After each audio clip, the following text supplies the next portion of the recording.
there's so much, and okay, so correct me, because there's so much, and that's one of the things. You on the grounds, there's so much peace, but when you look on the media, it's just straight anarchy. And it just seems like there's so much misinformation. I don't know what's real and what's not. One of the things that I heard is that the ICE was whatever. They're coming to do whatever they got to do. And trust me, I know nothing about this, so please put me on. But it was told that the local leadership or state leadership out here was not going to involve the LAPD. Like, we're not going to help ICE do their job. Right. Which then triggered the government to send in, the military or whatever. Is that true? That is absolutely true, and the way it should be, and goes back well over 50 years. Okay. You pay tax dollars to the LAPD to protect your city.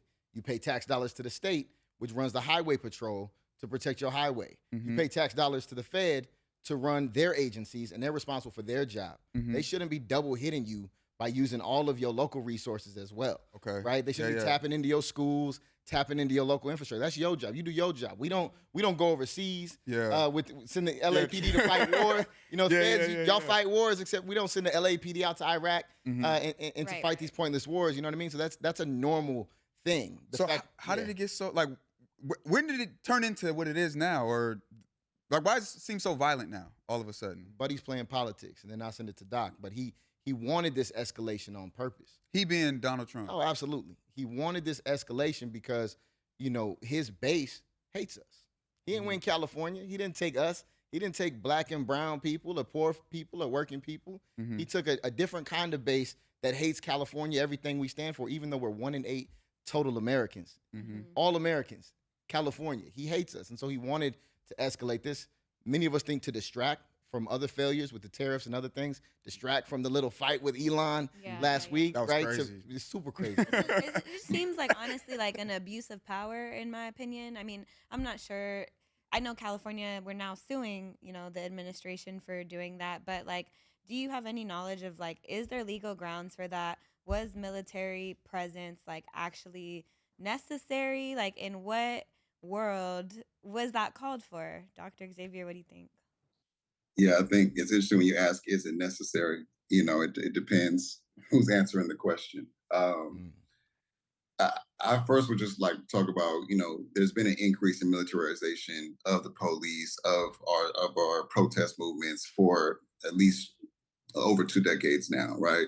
Like, ICE used to be a part of the Department of Justice, right? They dealt with civil issues. After 9/11, a whole bunch of departments were consolidated and brought in under Homeland Security.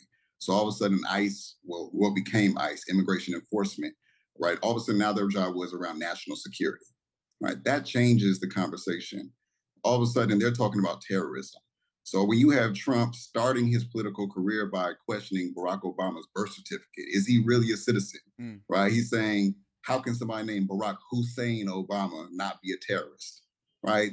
These politics go hand in hand. And so we saw, like, in 2015, when we saw Ferguson and we saw military tanks going down the street, we saw the militarization of police because a lot of the weapons from the war on terror were passed down to these law enforcement agencies all across the country. So it's not really a surprise what we're seeing in LA. What I do think is that Trump is everything he does is a culture war.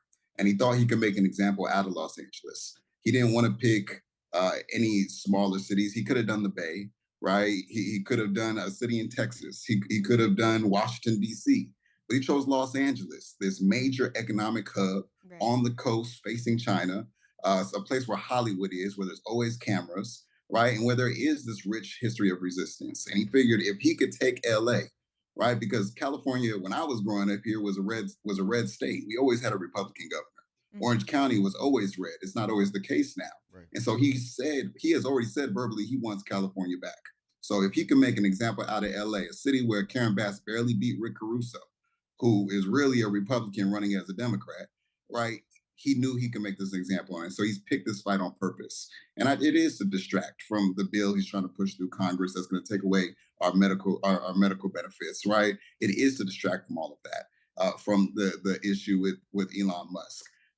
But more than anything, it's a fear tactic, right? If we feel overwhelmed, if we feel fearful, if we don't know what to do because we're so overwhelmed, we're getting hit on every single side, we'll be paralyzed. That's the psychology behind it. And what I feel hopeful about is that it's actually reinvigorating a brand, not a brand new movement, but kind of reinvigorating the movement that's been pre-existing. And people are hitting the streets and they feel like they don't have anything to lose because they refuse to be paralyzed. The only way you won't be paralyzed is by being in community. And so it's important to have these protests.